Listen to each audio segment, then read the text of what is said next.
RSS ವಿರುದ್ಧ ಅವಹೇಳನಕಾರಿ post ಆರೋಪಕ್ಕೆ ಸಂಬಂಧಪಟ್ಟಂತೆ ಗೃಹ ಸಚಿವ ಪ್ರಿಯಾಂಕ್ ಖರ್ಗೆಗೆ ಸಮನ್ಸ್ ಜಾರಿಯಾಗಿದೆ. ಕಾಂಗ್ರೆಸ್ನ ಮುಖಂಡ ಮೊಹಮ್ಮದ್ ನಲಪಾಡ್ಗೂ ಕೂಡ ಸಮನ್ಸ್ ಜಾರಿಯಾಗಿದೆ. ಈಗ ಬೆಂಗಳೂರಿನ 42ನೇ ಎಸಿಜೆಎಂ ಕೋರ್ಟ್ನಿಂದ ಸಮನ್ಸ್ ಜಾರಿಯಾಗಿದೆ. ಕ್ರಿಮಿನಲ್ ಮಾನನಷ್ಟ ಕೇಸ್ ವಿಚಾರಣೆಗೆ ಅಂಗೀಕರಿಸಿದೆ ಕೋರ್ಟು. ಇದಕ್ಕೆ ಸಂಬಂಧಪಟ್ಟಂತೆ ಈಗ ಸಮನ್ಸ್ ಕೂಡ ಜಾರಿಯಾಗಿದೆ.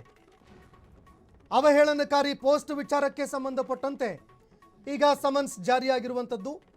ಬೆಂಗಳೂರಿನ 42ನೇ ಎಸಿಜೆಎಂ ಕೋರ್ಟ್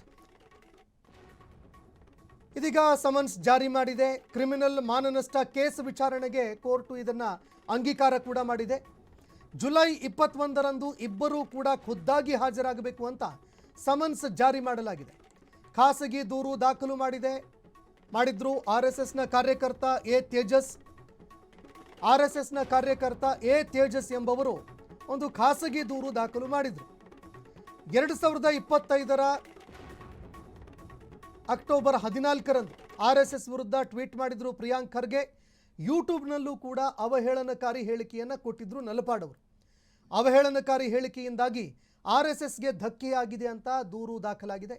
ಸಚಿವ ಪ್ರಿಯಾಂಕ್ ಖರ್ಗೆ ಮತ್ತು ನಲಪಾಡ್ ಇಬ್ಬರಿಗೂ ಕೂಡ ಸಮನ್ಸ್ ಜಾರಿಯಾಗಿದೆ. ಇದಕ್ಕೆ ಸಂಬಂಧಪಟ್ಟಂತೆ ಅವರು ಕೋರ್ಟ್ಗೂ ಕೂಡ ಹಾಜರಾಗಬೇಕಾಗುತ್ತೆ. ಸಮನ್ಸ್ ಜಾರಿಯಾಗಿರೋದ್ರಿಂದ ಈ ರೀತಿಯಾಗಿ ಸೋಷಿಯಲ್ ಮೀಡಿಯಾದಲ್ಲಿ ನೀವೇನೋ ಅವಹೇಳನಕಾರಿಯಾಗಿ ಪೋಸ್ಟ್ ಹಾಕಿದ್ರಿ, ಅದಕ್ಕೆ ಸಂಬಂಧಪಟ್ಟಂತೆ ನೀವು ಸ್ಪಷ್ಟೀಕರಣ ಕೊಡಬೇಕಾಗತ್ತೆ, ವಿಚಾರಣೆಗೆ ಹಾಜರಾಗಬೇಕು ಅಂತ ಸಮನ್ಸ್ ಜಾರಿಯಾಗಿರುವಂಥದ್ದು. ಹೀಗಾಗಿ ಇದಕ್ಕೆ ಈಗ ಅವರು ಯಾವ ರೀತಿಯಾಗಿ ಉತ್ತರ ಕೊಡ್ತಾರೆ ಅನ್ನುವಂಥದ್ದನ್ನು ಕೂಡ ಕಾದು ನೋಡಬೇಕಾಗತ್ತೆ. ಯಾಕಂದರೆ ಇಲ್ಲಿ ಕಾನೂನಾತ್ಮಕವಾಗಿರುವಂತಹ ಹೋರಾಟಕ್ಕೆ ಈಗ ಆರ್ಎಸ್ಎಸ್ನ ಒಬ್ಬ ಕಾರ್ಯಕರ್ತ ಇಳಿದಿದ್ದಾರೆ. ಇದಕ್ಕೆ ಸಂಬಂಧಪಟ್ಟಂತೆ ಅವರು ಒಂದು ಪ್ರಕರಣ ಕೂಡ ದಾಖಲು ಮಾಡಿದರು. ಅದಕ್ಕೆ ಸಂಬಂಧಪಟ್ಟಂತೆ ಈಗ ಮಾನನಷ್ಟ ಪ್ರಕರಣಕ್ಕೆ ಸಂಬಂಧಪಟ್ಟಂತೆ ವಿಚಾರಣೆಗೆ ಕೈಗೆತ್ಕೊಂಡಿದೆ ಈಗ ಕೋರ್ಟು.